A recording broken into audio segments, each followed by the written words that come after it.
हनुमान जी लंकिनी को एक मुझका प्रहार किया तो वो समझ गई कि ब्रह्मा जी ने जो वरदान दिया था वो समय आ चुका है। तो वो कह रही है क्या कह रहे हैं?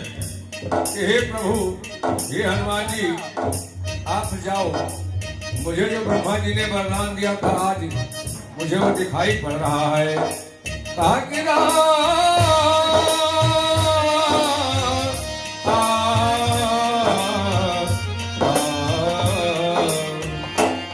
देखिए उसको कैसे ज्ञान हो जाता है। कैसे? तात स्वर्ग या पुबल सुख, ये लंकिनी कह रही है कि हे तात, स्वर्ग सुख अपवर्ग का अर्थ होता है मोक्ष। मोक्ष का अर्थ है कि आवागमन से छुटकारा मिल जाए। तो करे हे तात, स्वर्ग का सुख और मोक्ष यानी अपवर्ग का सुख धरिय तुला यक अंग। अगर एक तराजू के पलड़े में दोनों सुख को रख दिया जाए तो तुल न ताहि सकल मिल जो लव सत्संग। अगर एक क्षण के लिए सत्संग मिल जाए, संतों का संग मिल जाए तो ये सब सुख पलड़े में छोटे पड़ जाते हैं, हल्के हो जाते हैं। तो कह रही है क्या कह रही है? कि आप सत्संगी हैं, आप साधु हैं, संत हैं और आप जाइए, ब्रह्मा जी ने जो वरदान दिया था वो मुझे दिखाई पड़ रहा है। कैसे? वही कह रही है हरि प्रदीप नगर की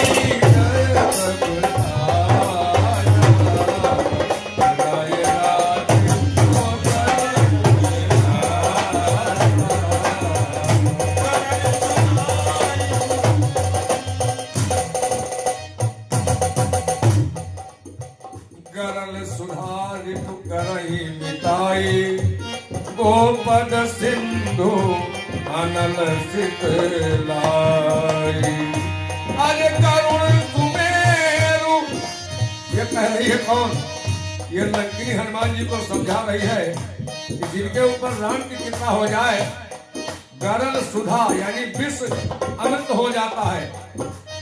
जैसे मीरा को दिया गया था विष, ऐसी लागी लगन मीरा हो गई मगन, ऐसी लागी लगन मीरा हो गई मगन। वो गली गली गली गली गली गली हरिओ गाने लगी। हो गई है नैनों में भरी बन के लोगन चली, मीरा रानी दीवानी कहाने लगी।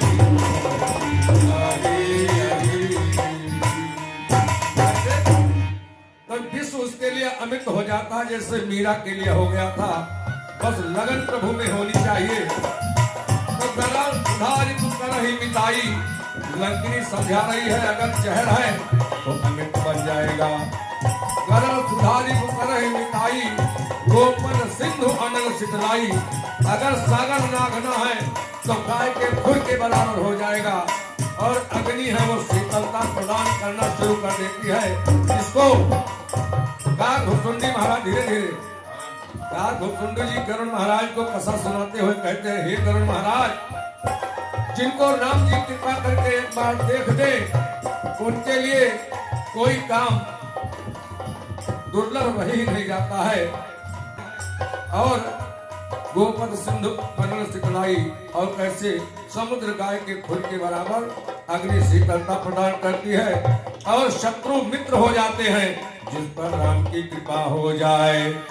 तो जाते हैं ढूंढते ढूंढते और रावण कहीं का कहीं पता नहीं लगता है।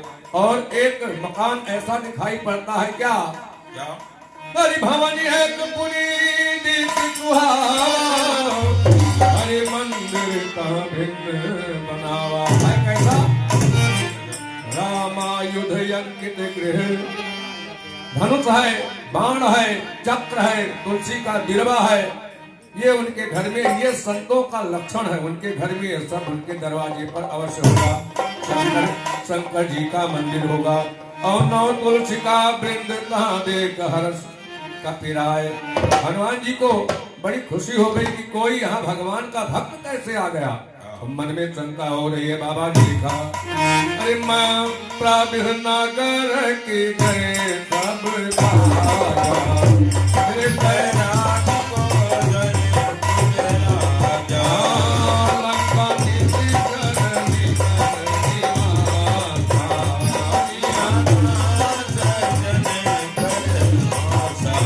हनुमान जी मन में तर्क कर रहे हैं कि लंका निश्चल और निवास स्थान है, यहाँ पर सज्जन और साधु कैसे, और जैसे उनमें विचार कर रहे हैं उसी समय संयोग पर विभीषण जी जाग जाते हैं।